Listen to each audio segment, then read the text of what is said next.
Tom Brady has called me out. I guess he's called me a liar. So I'm about to call BS on Tom Brady because, Tom, you know and I know everything I said about you and Shedeur Sanders is obviously exactly right. I said on the Skip Bayless show, and I tweeted several times,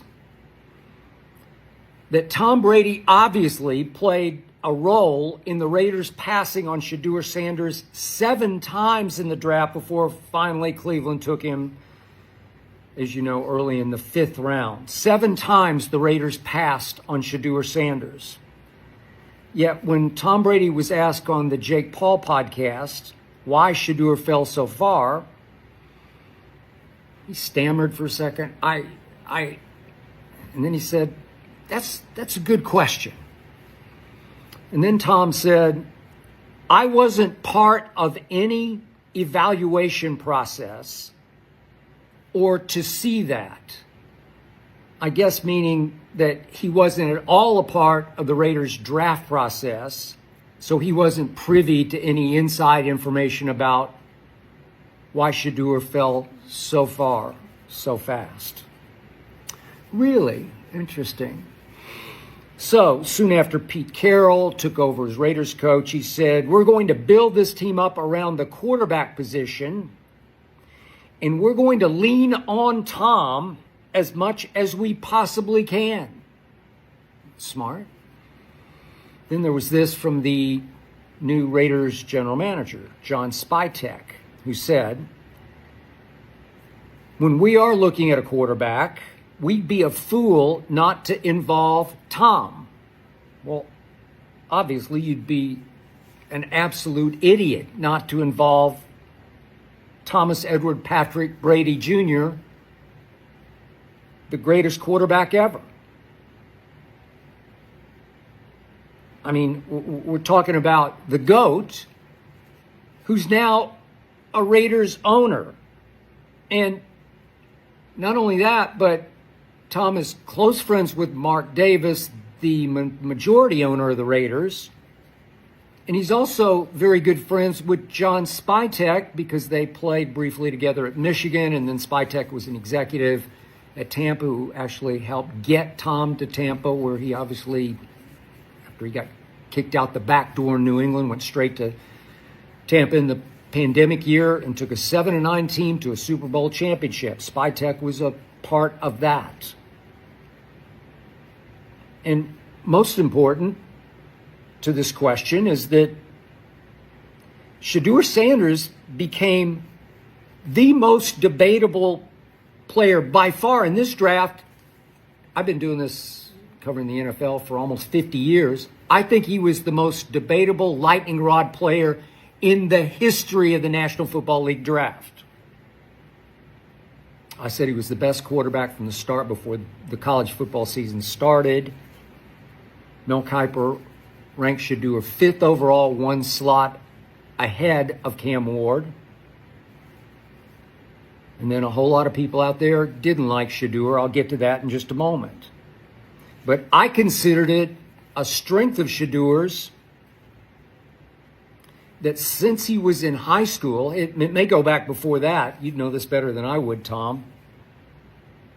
Tom Brady mentored and coached Shedeur Sanders all the way up through high school and into college and through college.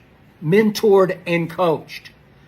Nobody out there outside of Shedeur's family knows his game and his nature, his tangibles and his intangibles better than Tom Brady. So we're to believe that nobody in the Raiders organization at any point in time before the draft said, hey, Tom, what's your opinion of Shedeur? And by the way, the Raiders did need a quarterback desperately badly before they went out and acquired Geno Smith. But my point is, at no point, neither Pete Carroll, nor John Spytek, nor Mark Davis said, hey, Tom, give us your take on Shedeur. Stop it, Tom. Quit lying to us, Tom. Quit dodging the truth, Tom. I'm just going to say it. I'm calling bullshit on you because that's utter bullshit.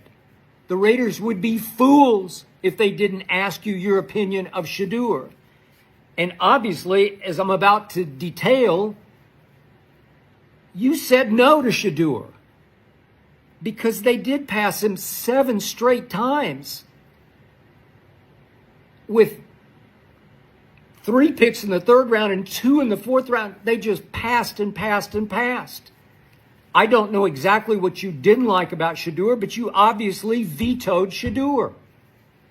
I don't know if you don't like his intangibles, the way a lot of people around the NFL thought he was just too brash and too arrogant and too spoiled and privileged and entitled and blah, blah, blah, blah. I've heard it all. I'm still hearing it all. I'm getting it from all sides. I know it all, Tom, and I'm about to spit it all out. You've heard it all, Tom. Maybe it was the intangibles that turned you away, or maybe you watched him evolve as a quarterback and you just said, no, he just can't play in this league.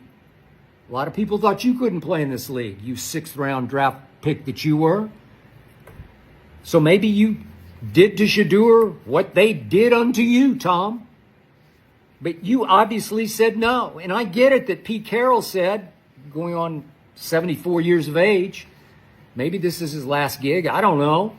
Maybe he thinks it's his last gig. And he said, I need a quarterback. I know I need a quarterback who's proven to me that he can handle it. Somebody I trust under fire. And he became a Geno believer in Seattle.